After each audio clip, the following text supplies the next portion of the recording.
We Don't Do Date Nights, written by Christina Curtin, December 12th, 2021. My husband and I have been together for over 20 years now. High school sweethearts, we've had more than our share of ups and downs. Yet here we are, married with 3 children, happy, but not so much that it makes people nauseous to be around us. Despite our many differences, we make this thing work. There's always room to be better, though. As the saying goes, if you aren't growing, you're dying. So Vince and I decided to take a relationship growth class together just to see what little tidbits we could get from it. I feel like I need to elaborate on the class just a bit before I get into my story. I use the term class loosely. It's a set of audio recordings with a workbook that Vince bought as a part of a larger series of growth courses centered around leadership, life, achievement, and also love. We are going to listen to all of the classes, but decided for some arbitrary reason to start with the relationship piece.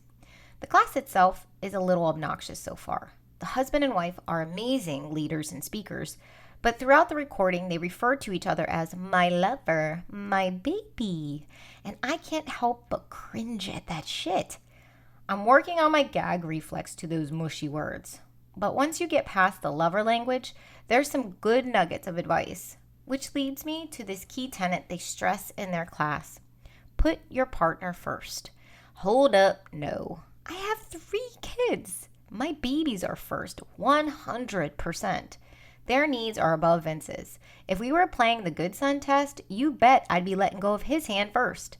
But in this class, they explained that first comes your needs. You can't give love if you don't have it, so make sure you fill up your cup first. And then you should make sure your partner's needs are addressed. You can't fill your kids' cups if your relationship isn't full. Everything in my mom brain hates this. But as I looked at our relationship in a new lens, I realized I really was neglecting Vince's needs. Maybe it wouldn't hurt to take their advice and see where it takes us, which leads me to date nights. We don't do date nights. I can't tell you the last time Vince and I went out, just us, and did something together. Any plans made include our kids. Hell, our kids came with us on our anniversary if we go anywhere or do anything because they were there when we got married and they were there on our honeymoon. Why should our anniversary be any different? But maybe it shouldn't always be that way. This class says that date nights are important if you can make them work with your life. I've heard this before, but it was from Rachel Hollis and her then husband, Dave. They had this whole conference series and podcasts on love and relationships. I didn't listen to it, but I did read her book, Girl Wash Your Face, where she went on and on about how important it is to put your partner first and that date nights were non-negotiable in their household.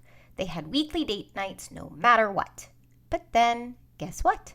These 2 got divorced. So, who knows more about keeping a relationship together, me or them? Exactly. Hearing this advice again in our class made it stick a little more, though.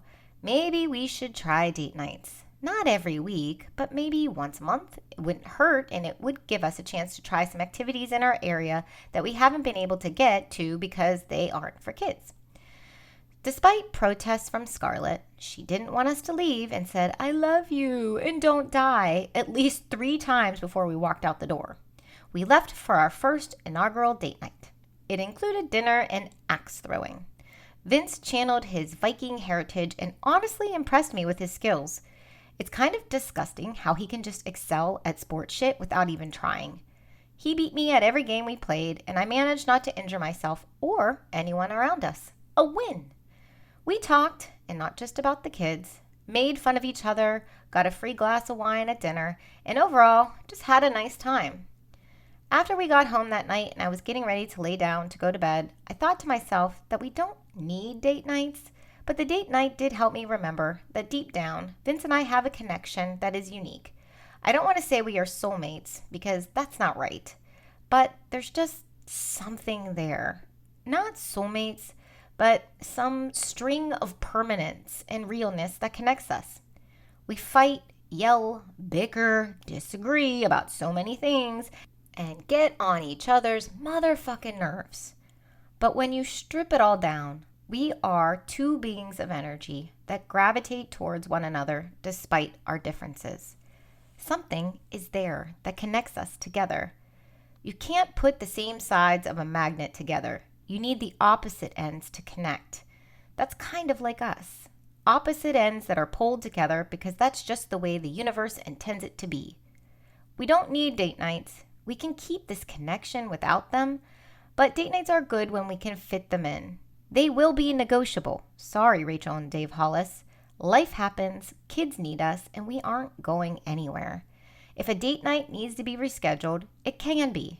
But our first inaugural date night was a success. It gave us memories, a good dinner, a fun new experience, and most importantly, it reminded me of why I fell in love with this fucking asshole some 20 years ago.